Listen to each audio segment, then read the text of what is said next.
Qu'est-ce qu'un scientifique? Quand est-ce qu'un homme est défini en tant que tel? Et doit-il forcément appartenir à une communauté scientifique? Salut les visionnaires, aujourd'hui je vais vous faire part de ma façon de penser à l'égard des scientifiques.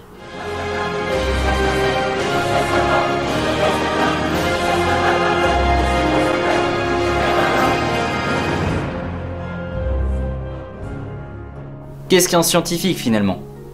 En réalité, un scientifique est ni plus ni moins qu'un homme émettant des théories et réalisant des activités à but expérimental, dans la mesure du possible, afin de confirmer ou non ces hypothèses. De plus, le scientifique n'est pas forcément défini en tant que tel par la simple obtention d'un diplôme, selon moi, contrairement à l'idée qui est partagée par de nombreuses personnes.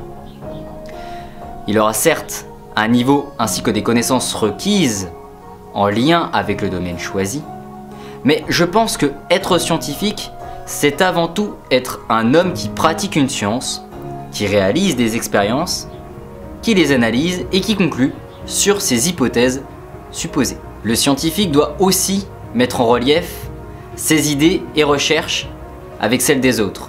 Il va tout comme le philosophe travailler avec les autres scientifiques et qui plus est, il va émettre sa théorie selon une thématique bien précise, faire des recherches et grâce à ces dernières, elles vont confirmer ou non sa théorie principale et ces recherches seront également comparées avec celles des autres scientifiques. Selon moi, le fait de pratiquer une activité de façon régulière et d'acquérir des connaissances nous permet d'être reconnus et ainsi d'être crédibles dans un domaine bien précis, sans pour autant l'être désigné au statut professionnel.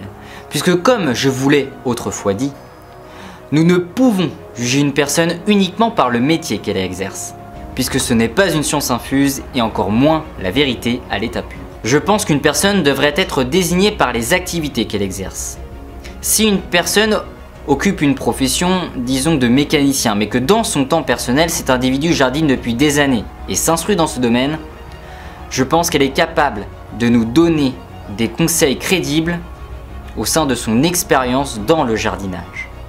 Ou encore une femme qui pourrait être éventuellement gendarme, mais que dans son temps personnel, elle analyse le comportement de son entourage et s'instruit dans la psychologie, peut être éventuellement désignée en tant que scientifique si elle a les connaissances requises et pratique cette science depuis de nombreuses années. À ce jour, le statut professionnel désigne une personne et ainsi la classifie selon un groupe d'individus trop rapidement selon moi.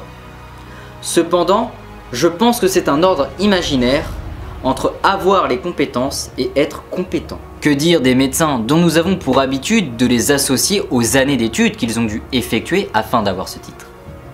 Mais prenons plutôt le cas des médecins issus de pays en voie de développement. Ces médecins ont pourtant pas de diplôme, seulement ils ont lu bien sûr des livres dédiés à la médecine, donc ils se sont instruits dans ce domaine. Ils ont également acquis de l'expérience et dans leur pays, ils sont reconnus en tant que médecins puisqu'ils ont sûrement déjà sauvé des vies. Le scientifique n'est pas là pour faire le bien ni le mal. Il est là pour faire évoluer les choses vers une situation particulière. Certes, ces actes vont de préférence être dirigés vers un but positif pour la satisfaction de l'homme. Cependant, même avec les meilleures intentions, la science peut être néfaste, comme par exemple Einstein et le nucléaire. Le but de la vie n'a été que de transmettre un savoir à nos descendants, afin de nous faire évoluer et être au summum de notre évolution. Mais peut-être qu'un jour, notre savoir entraînera notre destruction.